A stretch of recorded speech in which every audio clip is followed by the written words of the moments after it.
Welcome to Heart Over Gold, the channel where love, kindness, and humanity shine brighter than any fortune.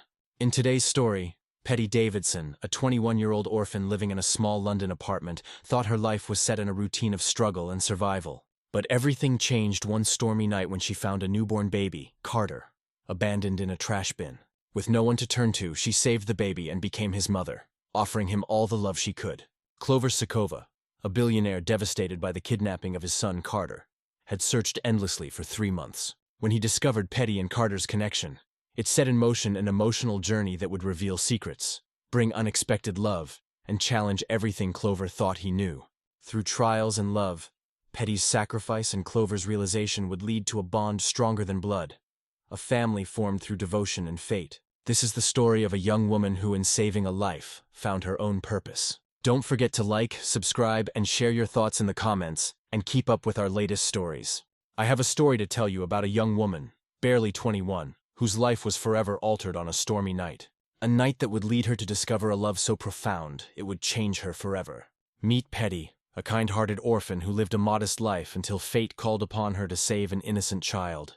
Little did she know, when a billionaire learned of her selfless act, it would bring a side of him to light that no one had ever seen. But is it truly possible for such love to exist? Can someone with a pure heart connect with a soul that has been closed off? And what happens when the past comes to demand its price? Before we dive in, I want to thank you for taking the time to join me and listen to these heartfelt stories. You're the reason I'm able to do this with all my love. Now tell me, what are you doing as you listen to this story? Are you enjoying a quiet Saturday on the couch? Feeling emotional?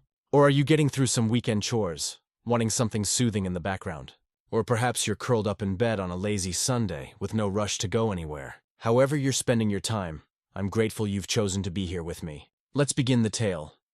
Petty Davidson woke up that Friday with a familiar ache in her chest, one she had felt every day for the last 5 years since her grandmother's passing. At 21, Petty had endured more hardship than most would experience in a lifetime. Yet she still found the strength to rise and face another day. The alarm went off at 5:30 a.m., and she knew it was time to get to work. She had a full day ahead of her, just like every other. Petty lived in a simple, modest apartment on the outskirts of London, her bed placed directly on the floor. Her life was a struggle, but she worked hard. She cleaned houses 3 times a week and sold homemade pastries on the other days to make ends meet. The peeling paint and cold concrete floors in her apartment were a testament to her tough life. But Petty made sure it was always spotless. Her grandmother had taught her that no matter how humble your home, it should always be treated with dignity. Her routine was simple. Wake up, shower with a temperamental faucet, enjoy a simple breakfast, and then head to Mrs. Harrington's grand mansion to clean on Mondays, Wednesdays, and Fridays. Although the work was hard, Petty didn't mind it. She found comfort in keeping things tidy. But the way Mrs. Harrington treated her, looking down on her, hurt her deeply. That morning, while Petty was cleaning the kitchen, she had no idea that it would be her last day working there. She was mopping the floor when she heard Mrs. Harrington's angry voice calling for her. "Petty, come here now," she shouted. When Petty rushed upstairs, Mrs. Harrington was holding a pearl necklace, her face twisted in fury. "Where are the other pearls from this necklace?" she demanded. Petty, confused, trembled as she answered, "I didn't touch anything, Mrs. Harrington. I only cleaned the dressing table." But Mrs. Harrington didn't listen. "I should have known better than to trust someone like you," she said coldly. "You stole the missing pearls." "I'm sure of it." Petty's heart shattered. She had never stolen anything, not even as a child. She desperately tried to explain herself, but Mrs. Harrington had already made up her mind. "You're fired, and I won't be paying you for today. Consider yourself lucky I'm not calling the police." With a broken heart, Petty gathered her things and left the mansion. The walk home felt longer than usual, and she felt invisible, as though no one noticed her at all. Petty had always been deeply religious, and though she had trusted in God through every hardship, she struggled to understand why bad things happened to good people. When she reached home, she collapsed on her bed and wept, not just for the unfairness of losing her job, but for the loneliness and injustice she felt. That Friday evening, after crying for hours, Petty decided she wasn't going to wallow in sorrow. With the ingredients she had at home, she started preparing pastries to sell at the neighborhood square. She needed money, and this was her way of surviving. As she worked, a powerful storm rolled in. The winds howled, and the thunder shook the walls. Petty sat on her bed, trying to finish mending a pair of old jeans when the power went out. The darkness was suffocating, and the sound of rain beating against the roof seemed like it could tear the building apart. Just as she was beginning to feel overwhelmed, she heard a faint sound outside her window. It was a weak cry, almost imperceptible but unmistakable. A baby's cry. Petty's heart raced.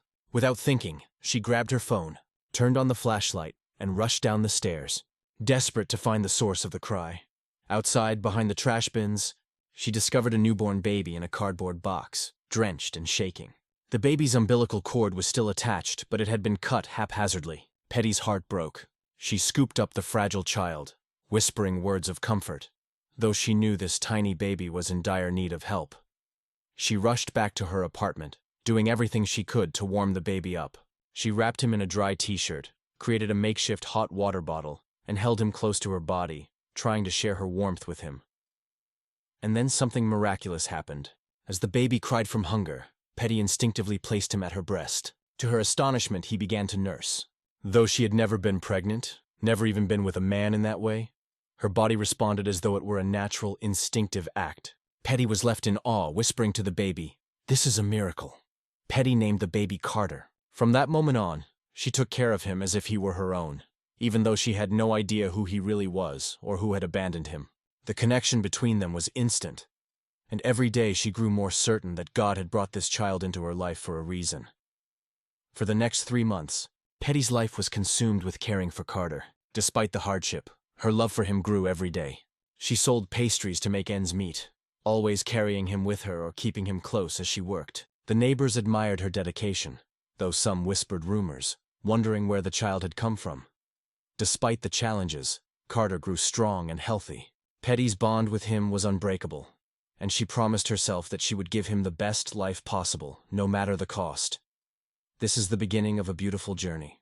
Petty's life, once full of hardship and loneliness, had been transformed by the arrival of a tiny miracle. She had become a mother, and in that role, she found a strength and love that would carry her through anything that came her way.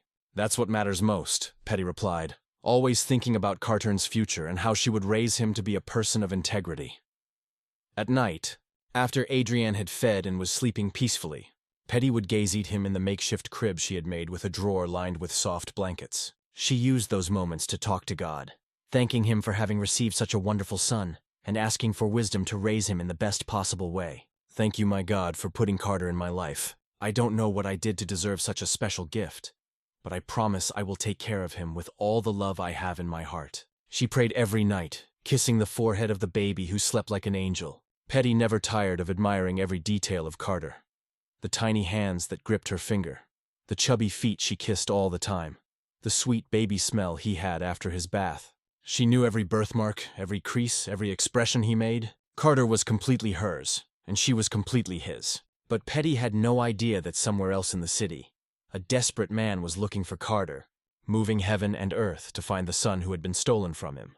And that very soon, the perfect world she had built with Carter would be shaken by a truth that would change everything forever. Do you think Petty will ever have to give Carter up? What do you think the billionaire will do when he finds them? Share your theories in the comments. The billionaire's desperate search, Clover Sikova, hadn't slept well for 3 months. The man who had once been considered one of London's most successful businessmen, owner of one of the country's largest construction companies, now spent his days and nights in a desperate search for the son, who disappeared from his life as if he had never existed. At 35, Clover had achieved everything a man could dream of in material terms. But he discovered that none of that mattered when you lose the most important person in your life.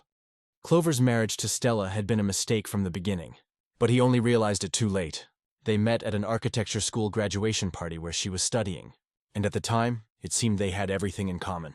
Stella was beautiful, intelligent, came from a wealthy family like his own, and everyone thought they were the perfect couple. But what Clover didn't know was that behind that facade of a sophisticated woman, Stella hid a chemical dependency that would destroy everything they built together. The first years of marriage were even reasonable. Clover was focused on expanding the family business, and Stella seemed content with the luxurious life he provided. They lived in a mansion in the city's most elegant neighborhood, traveled the world, frequented high society parties, and from the outside, they seemed to have a perfect life. But inside the house, things were very different. Stella had changed after the marriage, becoming cold, distant, and Clover felt he was married to a stranger. It's only when Stella became pregnant 5 years into the marriage that Clover discovered the truth about his wife. She had started using drugs in college, first only on weekends. Then it became an addiction that she managed to hide very well. During the pregnancy, she promised she would stop, and Clover believed her because he desperately wanted to be a father. He had grown up without a mother who died when he was 15, and he dreamed of giving his son the love and presence he had missed in his own childhood. "Clover, I promise I'll be an exemplary mother. Our son will have all the best life can offer," Stella said, stroking her already large belly. And Clover believed her because he needed to believe. He had already chosen the name Carter. He had already decorated the baby's room. He had already made Uncle the plans to be the father he never had. When Carter was born, Clover fell madly in love with his son. The baby was perfect, with clear eyes just like his and an angelic face that melted anyone's heart. "My son, you are the most precious thing that has ever happened to me," he would tell him, holding Cartern in his arms and feeling a happiness he had never experienced before. But the joy was short-lived. In the first few days after giving birth, Stella was strange, nervous, and Clover thought it might be the baby blues that many women experience. He hired the best nannies, the best doctors, did everything to ensure Stella and Carter had the best possible care. But one morning, when Carter was just 2 days old, Clover woke up and found the house empty. Stella had fled, taking the baby and left only a note. "I can't keep living this lie. Don't look for me." The despair Clover felt at that moment was something he couldn't explain to anyone. It was as if a piece of his soul had been ripped out. "My son, where is my son?" he cried through the empty house, calling all of Stella's acquaintances, her family, anyone who might have any information. But no one knew anything. Or if they did, they wouldn't talk. Clover hired the best private detectives in the country, placed ads in newspapers, offered a £1,000,000 reward for anyone who brought information about Cartern's whereabouts. He used all the resources he had, all his contacts, all the influence he possessed, but it was as if Stella and the baby had vanished from the face of the earth. "Mr. Sikova, we found some leads on your ex-wife's whereabouts, but we always arrive a day late," explained Detective Robert, the private investigator he had hired. "She's hiding very well, and from what we've managed to discover, she's using heavy drugs. That makes the investigation very difficult because that type of person acts unpredictably." Nights were the worst time for Clover. He would stay awake in the room he had prepared for Carter, looking at the empty crib, the clothes that were never worn, the toys that were never touched. "Where are you, my son? Dad is looking for you. Don't give up on me." He would talk to himself, tears streaming down the face of a man who had learned since childhood that men don't cry. Work had become a torture. Clover tried to concentrate on meetings, on important company decisions, but his mind was always on Carter. He had lost 33 pounds, couldn't eat properly, couldn't concentrate on anything other than finding his son. The company employees were worried because they had never seen their boss in that state. "Clover, you need to take care of your health. Carter needs a strong father when you reunite." Marina, the secretary who had worked with him for over 10 years and had witnessed all his anguish, would tell him, "I know, Marina, but it's stronger than me." "I can't think of anything else but my son," he would reply, running his hand over his tired face. After 2 months of fruitless searching, Robert brought information that made Clover's heart race. "Mr. Sikova, we managed to track your ex-wife. She was in a poor neighborhood in the city center. But when we arrived there, she had already left. But one of the people we talked to said she was with a baby for a few weeks, but then she appeared alone. We're investigating what happened." "What do you mean she appeared alone? Where's my son?" Clover asked desperately, grabbing the detective's arm. "We don't know yet, Mr. Sikova, but we're following all leads. She may have left the child with someone, or Robert didn't finish the sentence." But Clover understood what he was implying and felt the world collapse again. It was then that Robert obtained crucial information.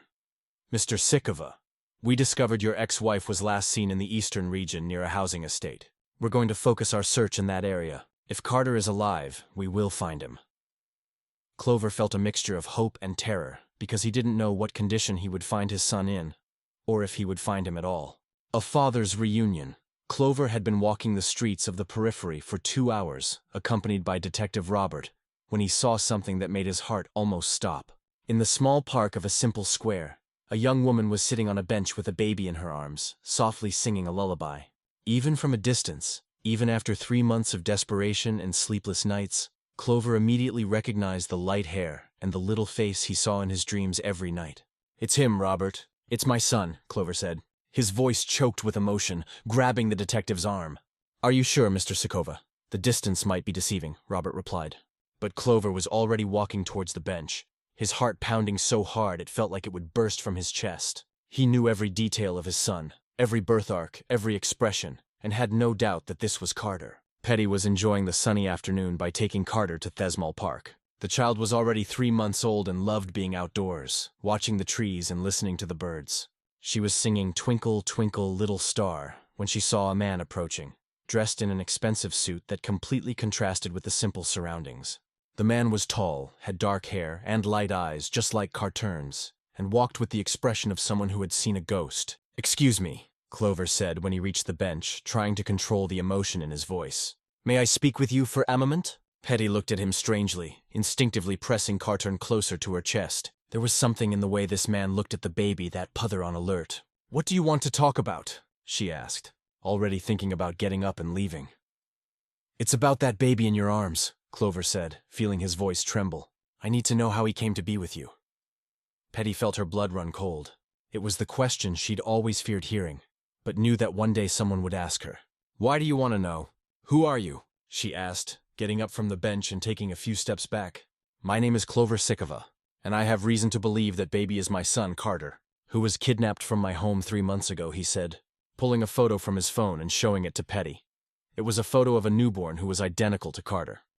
Without a doubt, Petty looked at the photo and then at Carter, and although she wanted to deny it, she couldn't ignore the resemblance. "This can't be happening," Petty murmured, feeling her legs weaken. "I found him abandoned in the trash, almost dead. I've taken care of him for 3 months as if he were my son. He is my son," he said with tears in his eyes, kissing Carter's forehead.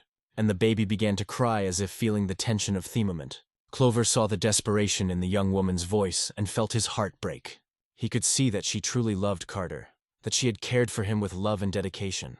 The baby was clearly healthy, well cared for, and it was obvious that he had been treated like a prince. "I don't want to take him away from you," Clover said, his voice breaking. "I just want to understand what happened. Can you tell me how you found him?" Petty waist trembling, but something in the man's voice made her believe he wouldn't harm her or Carter. Between sobs, she told the whole story.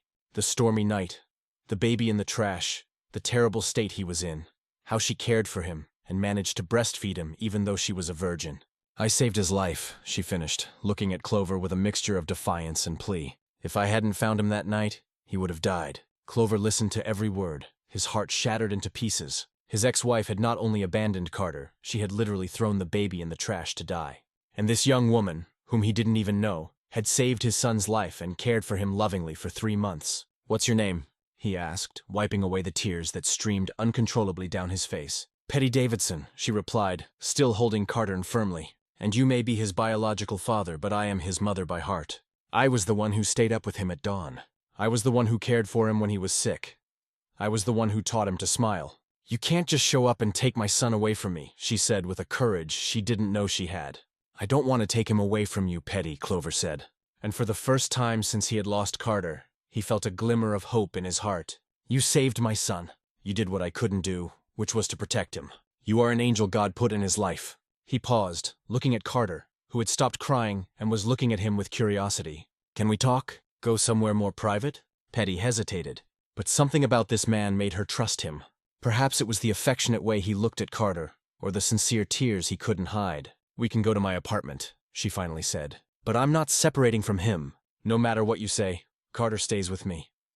The walk to Petty's apartment was silent, with Carter sleeping peacefully in her arms, oblivious to the drama unfolding around him. Clover walked beside her, observing every movement of the young woman, seeing how she protected the baby, how she talked softly to him, how she was certain of every need he had. It was obvious that she had become Carter's mother in every sense. When they arrived at the small apartment, Clover was shocked by the simplicity of the place, but also by the cleanliness and care with which everything was organized. There was a special corner for Carter with a makeshift crib, clean and ironed clothes, simple but clean toys. "How did you do all this?" "With what money?" he asked, knowing that this young woman clearly had no resources. "I sold everything I had to take care of him," Petty replied proudly. "I sold my grandmother's ring, the television. I even sold some furniture. Carter never lacked anything with me." Clover looked around again and realized that there was really almost nothing in the apartment besides the essentials for the baby. This young woman had sacrificed everything for Carter. "Petty," Clover said, kneeling on the floor in front of her, who was sitting on the bed with Carter in her arms. I beg you, don't take my son away from me. I know you owe me nothing. I know you saved him when I failed. But please let me be part of his life. Let me take care of both of you. And it was at that moment, seeing a billionaire on his knees, begging for something he couldn't buy with money, that Petty understood that her life was never going to be the same again. What do you think Clover will propose to Petty? Will she agree to share Carter with him? What do you think is the right thing to do? Share your thoughts in the comments. A proposal, a past revealed. Clover remained kneeling on the floor for a few minutes, tears streaming down his face while Petty watched him in silence. She'd never seen a man cry like that, with so much despair, and at the same time so much hope. Carter was awake in her arms, looking at Clover with those clear, curious eyes, as if he were trying to understand who this man was, who made his adoptive mother tense. Please get up, Petty finally said, extending her hand to help him. You don't need to kneel before me. I understand that you are his father, and that you must be suffering a lot. Clover stood up, took a handkerchief from his pocket, and tried to compose himself. But it was hard to stop looking at Carter, who was so big and more alert than when he had disappeared from his life.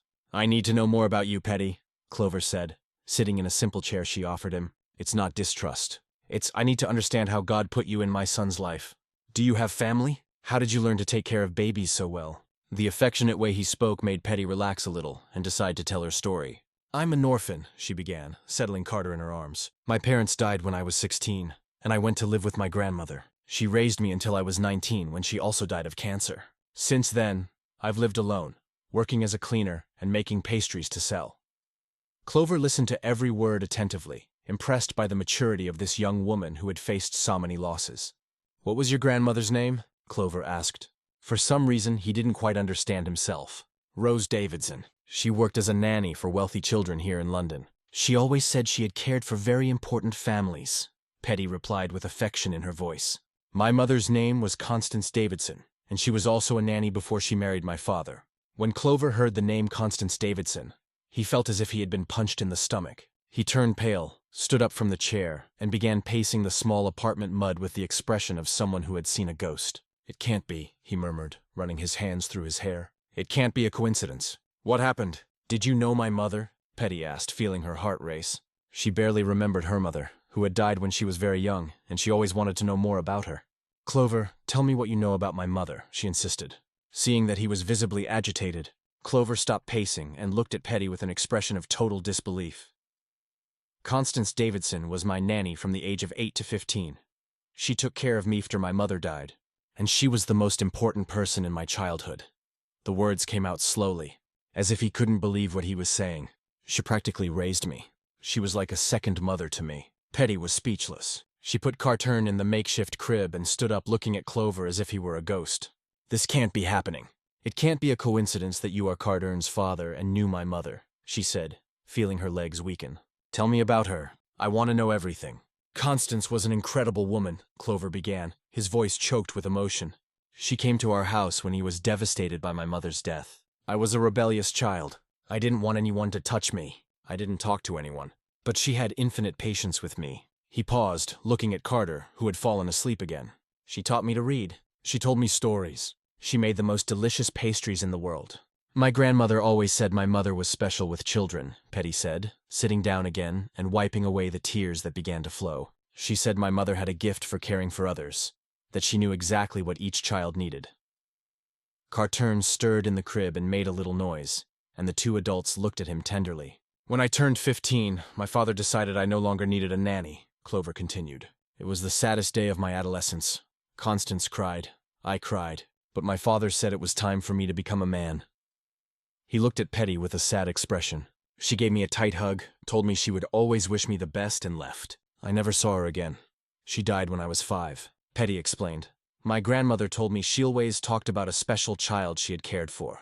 A rich child who had lost his mother and whom she loved as if he were her own son. She never told me his name, but she always said that one day he would be a very important man. She looked at Clover in amazement. It was you. She was talking about you. Clover sat down again, this time closer to Petty, and took her hands in his. I searched for Constance for years. When I graduated, when I opened my company, when I got married, I always wanted to find her, to thank her for everything she did for me. I hired detectives. I searched everywhere, but I never managed to find her. His voice was broken with emotion. And now I discover that her daughter saved my son. God has strange plans, doesn't he? Petty said, feeling a connection with Clover that went beyond the situation with Carter. My mother took care of you when you were a child, and now I'm taking care of your son. It's as if everything had been planned from the beginning. Cartern woke up and began to cry softly, and she automatically took him into her arms.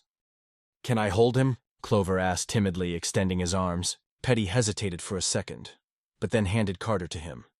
And it was moving to see how the baby calmed down in his biological father's arms.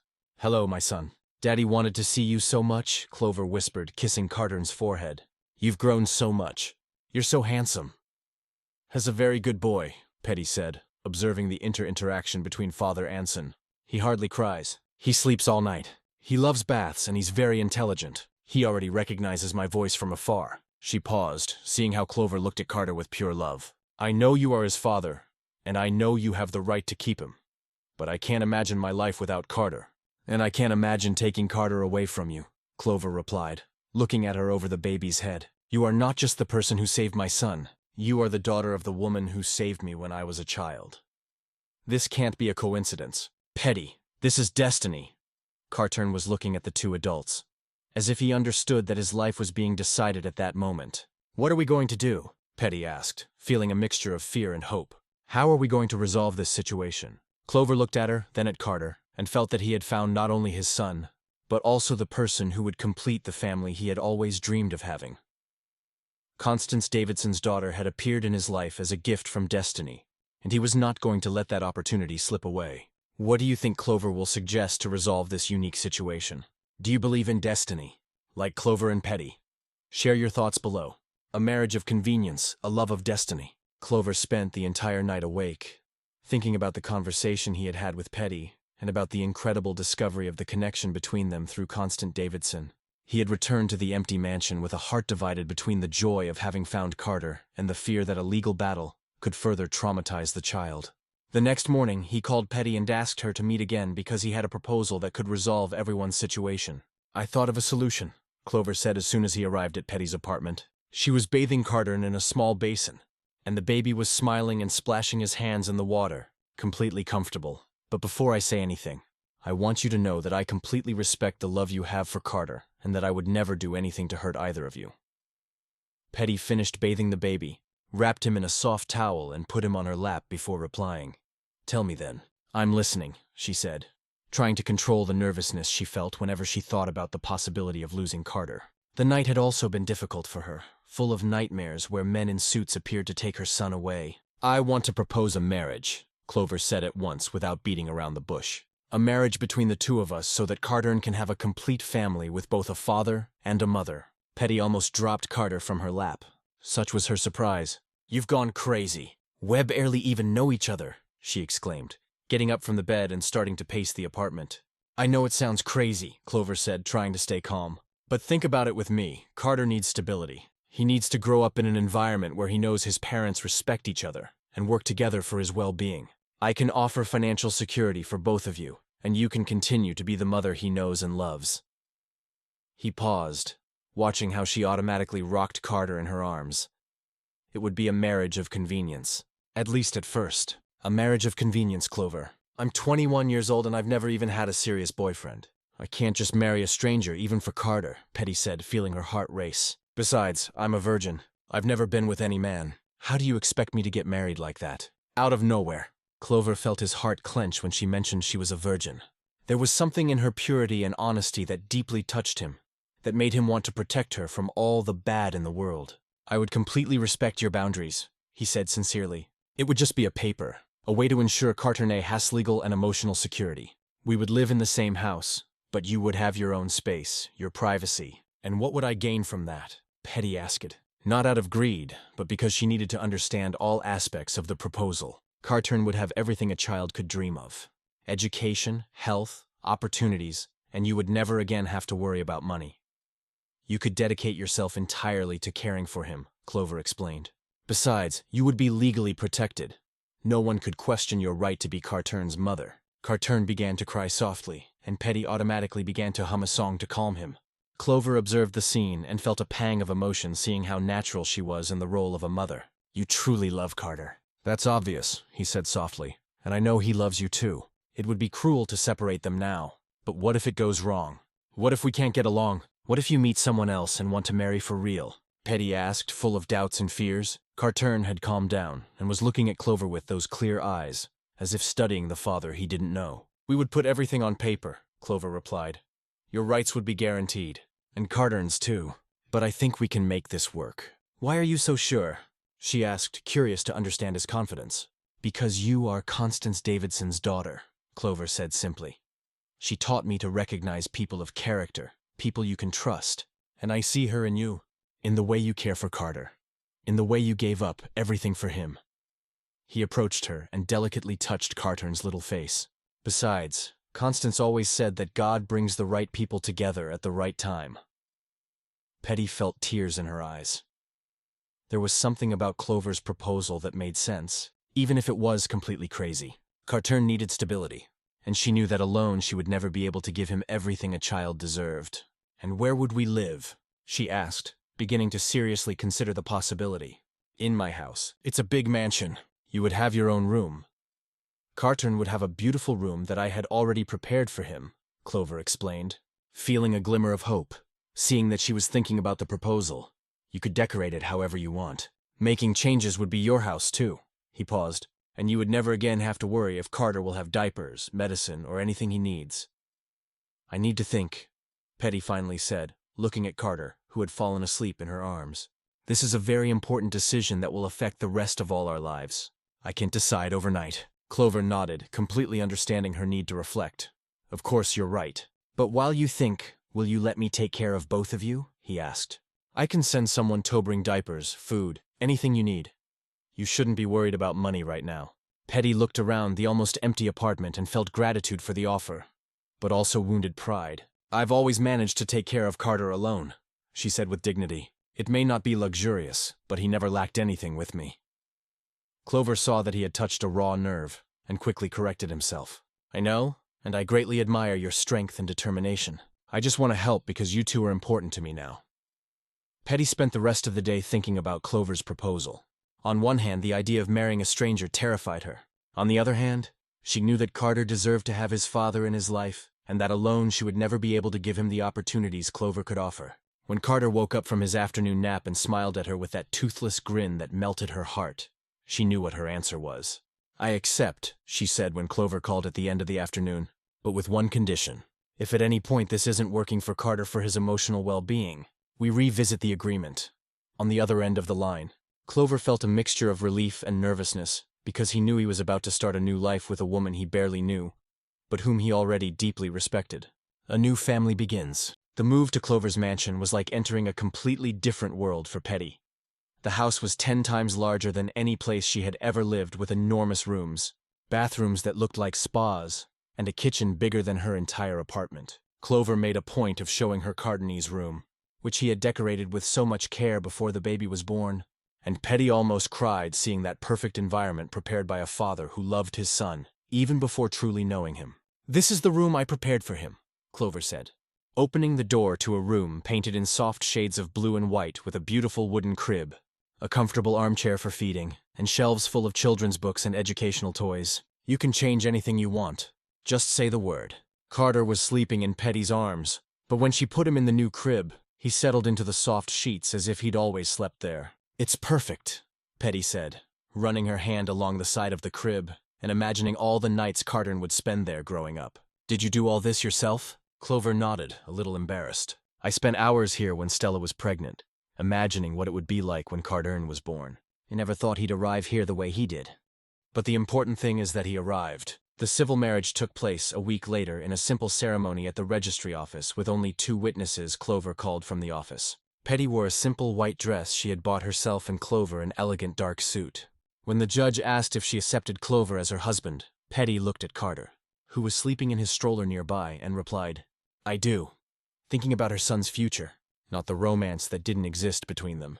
The first few days of living together were strange and full of adjustments.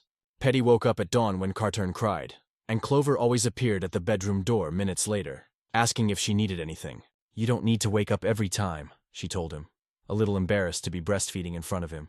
I want to help. I lost the first 3 months of my son's life. I don't want to lose anything else, he replied, sitting in a chair and staying there. just observing the beautiful connection between her and Carter. Clover had hired a housekeeper to take care of the house and a cook to prepare meals. But Petty insisted on personally taking care of everything related to Carter. She prepared his bottles when he started complimentary feeding, washed his clothes, bathed him, changed his diapers. "You can relax a little, Petty. There are people here to help," Clover said. But she shook her head. "I like taking care of him. It's always been this way. And that's how I feel useful," she explained, folding Cartern's tiny clothes with the same care as always. Clover observed and felt a growing admiration for this young woman, who had sacrificed everything for a child who wasn't even biologically hers. There was something in her dedication that touched a part of his heart that had been closed for a long time. Nights were the most special time in the new routine. After Cartern was and asleep, Petty and Clover would sit in the living room and talk about their day, about plans for the baby, about life in general. "Did you always want to have children?" she asked him in one of those conversations, curious to get to know the man she had married better. "Always, especially after I lost my mother. I wanted to build the family I didn't have the opportunity to complete," he replied. "And you? Did you always dream of being a mother?" Clover asked in turn. "Yes, but I imagined it would be different. That I would fall in love, have a boyfriend, get married in church, get pregnant, the whole package," Petty said with a sad smile. "But when I found Carter, I discovered that being a mother isn't about how the child comes to you. It's about the love you feel for him." As the weeks passed, Clover began to show a more sensitive and affectionate side. He would come home from work, and the first thing he would do was look for Carter and Petty. "Where's my prince?" he would say, taking Carter in his arms and covering his face with kisses. The baby always smiled when he saw his father, and it was beautiful to see the connection between the two growing day by day. "He's starting to recognize you?" Petty commented one afternoon, seeing Carter stretch his little arms out to Clover as soon as he arrived. "I lost so much time in his life," Clover said with sadness. 3 months might seem little, but in a baby's life, it's an eternity." Petty saw the pain in his eyes and felt like comforting him. "You didn't lose them because of you. And the important thing is that now he's here present in your life," she said, lightly touching his arm. It was the first time she had voluntarily touched him, and both felt a different spark in that contact. Clover looked at her with an intensity that made Petty's heart race, and for a moment, it seemed they were going to kiss. But Petty quickly pulled away, embarrassed by her own reaction. I need to prepare Cartern's bath," she said, leaving the room almost running. Clover stood there, feeling that something had changed between them, but respecting the space she needed. Meals began to be eaten as a family with Carter in the special high chair Clover had bought, and the three of them truly seemed like a real family. "He's growing so fast," Petty commented, watching Carter try to grab the pieces of fruit she offered him. "Soon he'll be crawling around and getting into mischief," Clover said, laughing when Carter purposely threw food on the floor. "Clover," Petty said at one of those meals, "can I ask you a personal question?" He nodded, curious. "How was your marriage to Stella? Were you happy?" The question caught him by surprise, but he decided to be honest. "No, I thought I was, but now I realize we never had a true connection. It was more a partnership than a marriage." "And now do you miss having a real wife?" she asked, nervously playing with her napkin. Clover looked at her, then at Carter, who was smiling, covered in baby food, and felt his heart clench. "I have a wife," he said simply. "It may not be in the traditional way, but you take care of me, of our home, of our son. You are my wife." That night, after putting Carter to bed, they sat on the sofa to watch a movie, but ended up talking all night. Clover talked about the loneliness he felt in the mansion before they arrived, and Petty talked about how terrifying yet wonderful it was to suddenly have a family.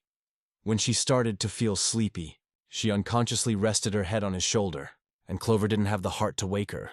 Hess stayed there all night with Petty sleeping in his arms, thinking about how this pure and brave young woman had completely changed his life in such a short time. And for the first time since he met Stella, Clover allowed himself to dream of the possibility of true love, of a real family, of the happiness that had always seemed unattainable. This arranged marriage is becoming something more, isn't it? What do you think will happen next to this blossoming family? Leave your thoughts in the comments. A battle for love and family. The peace of the newly formed family was interrupted one Sunday morning when the mansion's doorbell rang insistently at 8 a.m. Clover went downstairs to answer, imagining it would be a delivery, but found his younger brother, Daniel, accompanied by his wife Clara, both with expressions of someone who had come to demand explanations. "We need to talk, Clover," Daniel said without even a proper greeting. "About this charade you're pulling." "What charade?" Clover asked, already knowing the conversation wouldn't be pleasant. Daniel and Clara entered the living room uninvited, looking around as if searching for evidence of a crime. This story about marrying some commoner from the slums and giving her the family name, Clara said with disdain. Everyone is talking, Clover. You're making our family a laughingstock. Petty was coming down the stairs with Cartern in her arms when she heard the agitated voices coming from the living room. She stopped halfway down the staircase, holding Cartern tighter, and listened to every poisonous word coming from these people. She is my wife and my son's mother, Clover said firmly, and they deserve the same respect as you do. Mother of your son? Clover, for God's sake, wake up, Daniel exclaimed. That girl appeared out of nowhere with Carter. She invented that story about finding him in the trash. And you believed her? She was probably involved with whoever kidnapped the child from the beginning. Daniel's words were like a slap to Petty, who felt her heart race with indignation. You don't know what you're talking about, Clover said, starting to lose his patience. Petty saved Cartern's life. If it weren't for her, I would never have found my son. Clara gave a malicious little laugh and said, saved or kidnapped? Then she regretted it. Clover, you're being fooled by a gold digger who saw a golden opportunity. Petty couldn't stay silent any longer. She walked down the rest of the stairs and entered the living room with Carter in her arms and her chin held high with dignity. I may not be rich like you, but I have never in my life done anything dishonest, she said, looking directly at Clara. And if you want to know the truth about how I found Carter, I can tell it in full detail. Oh, how convenient. The gold digger decided to show up, Clara said sarcastically. Spare me that Cinderella story, dear. Everyone knows you got very lucky and seized this opportunity with tooth and nail. Cartern began to cry in Petty's arms as if feeling the tension in the atmosphere, and she automatically began to rock him to calm him down. Enough! Clover shouted, placing himself between his family and Petty. You came to my house to disrespect my wife and scare Myson. I will not tolerate this. Daniel looked at his brother with disappointment and said, Clover, you're blind? That woman has somehow bewitched you, but everyone can see she's an opportunist. The only thing you can see is prejudice, Petty said, finding a courage she didn't know she had. You look at me and only see a poor girl who doesn't deserve to be here. But I love Carter more than any of you will ever love anyone in your lives. Her words came out with such sincerity that even Clara was speechless for a moment. Love? What kind of love appears overnight? Daniel insisted. Do you want us to believe that a stranger found a baby and suddenly became an exemplary mother? That doesn't exist, Clover. Something is wrong with this story. Cartern had stopped crying and was looking at his uncle with a serious expression, as if he didn't like this man either. I will prove it to you, Petty said, handing Carter to Clover and leaving the room. She returned a few minutes later with a folder containing all the documents related to Carter. Photos from when she found him on the first day, prescriptions for medicines she had bought, receipts for diapers and clothes, even the medical report from when she finally managed to take him to a health center. Look at these photos, she said, spreading the images on the coffee table. This is Carter on the first day, almost dead from cold and malnutrition. These are the dirty and wet clothes he was wearing. These are the receipts for everything I bought for him, selling my own belongings. The evidence was irrefutable, showing the terrible state Cartern was in and the dedicated care Petty had given him. Clara looked at the photos and for the first time seemed moved. The images clearly showed a baby who had been abandoned to die and a young woman who'd sacrificed everything to save him. This doesn't prove anything, she said, but with less conviction than before. Anyone can take photos and invent a story. Invent? Petty asked with tears of anger in her eyes. Invent that I stayed up all night for 3 months taking care of him. Invent that I sold even my grandmother's ring to buy diapers. Invent that I managed to breastfeed him as a virgin, because my body reacted to the maternal love I felt. Her voice was broken, but firm. Clover saw Petty's desperation and felt a fury he had never felt before. You've said enough, he said, standing up and pointing towards the door. I want you to leave my house now and don't come back until you learn to respect my family. Daniel tried to protest, but Clover was unyielding. Go now! After Daniel and Clara left, Petty collapsed onto the sofa and began to cry uncontrollably. They're right, she sobbed. I shouldn't be here. I'm a poor girl who has no place in your world. Clover sat beside her and hugged her with Carter still in his arms. Don't say that. You have more place here than any of those people, he said, stroking her hair. You saved my son. You built a family with me. You taught me what true love is. They are the ones who don't deserve to be part of our lives. Petty cried in his arms, feeling for the first time that she truly had someone to protect her. But the problems were just beginning. On Monday, Clover received a call that sent a chill down his spine. Mr. Sikova, it's Robert, the detective. I have some news you won't like. His ex-wife was back. She's clean from drugs and wants to regain custody of Carter. The news came like a bolt from the blue. Stella had spent 3 months in an expensive rehabilitation clinic, managed to break free from her addiction, and now returned, claiming she had been a victim of a temporary psychotic crisis when she abandoned her son. She hired London's best lawyers, Robert explained, and she's claiming she was coerced by drugs, that she wasn't responsible for her own actions. "This can't be happening," Petty said when Clover told her the situation. Carter was sleeping in his crib, oblivious to the drama unfolding around him. She abandoned him to die. How can she want him back now? Clover took her hands, trying to convey a confidence he didn't feel. "We're going to fight. We're going to prove that Carter is better off with us, that you are his true mother," Clover said. But deep down, he was terrified of the possibility of losing his son. Again, the battle to come would be the most difficult of their lives, and the future of the family they had built depended on convincing a judge that love was stronger than biology. What will happen in court? Do you think the judge will rule in favor of the biological mother or the woman who saved and raised Carter? Share your predictions in the comments. The verdict and a forever love. Cartern's custody battle lasted 2 intense months with tense hearings where every detail of Petty's life was scrutinized by Stella's lawyers. Stella appeared in court completely transformed in expensive clothes, well-groomed hair, and a rehearsed speech about how she had overcome her addiction and was ready to be a mother.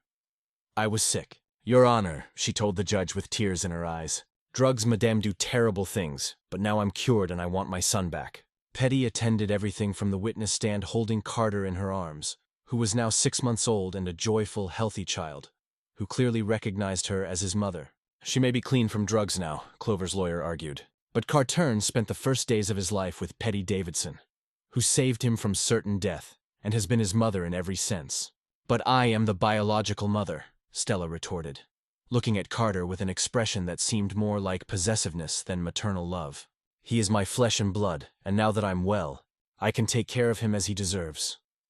When she tried to approach Carternay during one of the hearings, the baby immediately began to cry desperately, and only calmed down when her turn to Petty's arms. The decisive moment came when the judge called Petty's neighbors to testify. Mrs. Allen, the woman from the second floor who had always helped with Carter, took the stand firmly.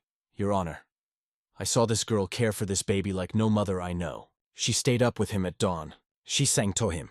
She never complained once. That baby was dying when she found him. And look at him now." Mrs. Carroll, who bought pastries from Petty in the square, also testified. "Your Honor, this young woman sold every detail, everything she had to buy diapers for the child. I saw her cry with joy when he smiled for the first time. I saw her teach him to clap. That's a true mother, not someone who throws a child in the trash." But it was the testimony of Dr. Liam Watson, a pediatrician from the health center who had followed Carter, that changed everything. When Petty first brought Carter in, he was malnourished and showed clear signs of abandonment. "She didn't have money for private consultations, but she followed everything I instructed. More importantly, she was breastfeeding the baby despite being a virgin. That only happens in cases of extreme maternal love." "What do you mean breastfeeding as a virgin?" the judge asked, intrigued. "Your Honor, it's a rare phenomenon, but real. When a woman has intense contact with a baby and develops profound maternal love, the body can naturally produce milk. It's scientific proof of the emotional bond between her and the child," the doctor explained. Stella was visibly agitated by this testimony. She knew she had never managed to breastfeed Carter in the few days she had him, and now she discovered that a stranger had managed to do what she, the biological mother, could not. "That means nothing," she said nervously. "I was sick. I wasn't in a condition to breastfeed." The judge then asked to observe Carternay's interaction with each of the women. When Stella tried to hold him, Cartern immediately cried and stretched his little arms out to Petty. When he returned to Petty's arms, he calmed down immediately and smiled, making the sweet sounds Heelways made when he was happy. The difference was striking and moved the entire courtroom. "There's something else I need to reveal," Clover said, asking to speak. "Petty is the daughter of Constance Davidson, who was my nanny during my childhood and practically raised me after I lost my mother. Constance taught me the values I have today, and I see those same values in her daughter. This is no coincidence. It's destiny." The judge pondered for a few minutes, looking at Carter, who was happy in Petty's lap, then at Stella, who looked increasingly desperate. "My decision is based on the best interest of the child," he finally said. Although Stella is the biological mother, it is evident that Cartern recognizes Petty as his mother, and that it was she who ensured his survival and healthy development. Custody remains with Clover Sikov and Petty Davidson. The judge announced Stella will have the right to supervised visits, but Cartern will remain with the family that raised him and where he clearly feels safe and loved. Petty began to cry with relief, kissing Carter, who laughed, thinking his mom's tears were funny. Stella tried to appeal, but her own lawyers advised her to accept the decision. She left the courtroom crying, finally understanding that she had forever lost the right to be Carter's mother when she chose to abandon him to die. "He was my son," she murmured to Clover as she left. "He is your son," Clover replied firmly, "but now he has a true mother." That night at home, after putting Carter in the crib that was now officially his forever, Clover and Petty sat on the living room sofa. "I can't believe it's over," she said, still processing the victory. "Carter really is ours now." Clover looked at her and felt his heart overflow with love for this brave woman who had fought for his son. "Petty," he said, taking her hands in his, "I need to tell you something. This marriage started as a convenience, but you became much more than a partnership to me. You became the woman of my life." Petty felt her heart race because she felt the same way, but had been afraid to admit it. "I love you too, Clover," she whispered, looking into his eyes. "I don't know when it happened, but at some point, you stopped being just Cartern's father and became the man I want by my side forever." They kissed for the first time. A sweet kiss full of promises for the future. "Do you want to renew our vows? Get married for real this time for love?" Clover asked, caressing her face. "In church in a white dress as you always dreamed." Petty smiled with tears in her eyes and nodded. "I want to marry you every day if necessary." 6 months later, in the same church where Petty used to pray alone when she was single, she walked down the aisle in a wedding dress, carrying Carter in her arms. The child wore a tiny suit and a bow tie, smiling at all the guests as if he knew it was a special day. When the priest asked if she accepted Clover to be her husband, she looked at the man who had become her partner and best friend and replied, "I accept with all the love in the world." Carter grew up in a family full of love, never knowing that one day he had been abandoned, knowing only the affection of two parents who loved him unconditionally. And when he turned 2, he received a little sister whom Petty and Clover made together, completing the family that God had planned for them from the beginning. The orphan girl who found a baby in the rain had also found her own happy ending. And so ends the story of Petty and Carter, a story that teaches us that true love has nothing to do with blood or money, but with dedication, sacrifice, and devotion. Petty discovered that being a mother doesn't depend on having given birth to a child, but on loving without limits, a child whom God placed in her arms.